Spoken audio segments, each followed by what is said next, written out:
العروة الوثقى. قال عبد الله بن عمرو: قال النبي صلى الله عليه وسلم: حوضي مسيرة شهر، ماؤه أبيض من اللبن، وريحه أطيب من المسك، وكيزانه كنجوم السماء، من شرب منها فلا يظمأ أبدا.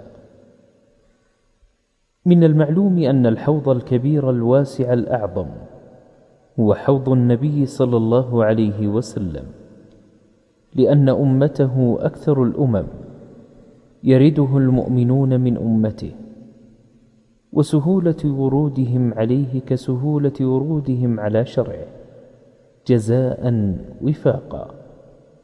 فمن كان وروده على سنة رسول الله صلى الله عليه وسلم وشرعه سهلا، وينقاد للشرع ويطبقه ما استطاع، فسيكون وروده على الحوض سهلا ميسرا، والعكس بالعكس.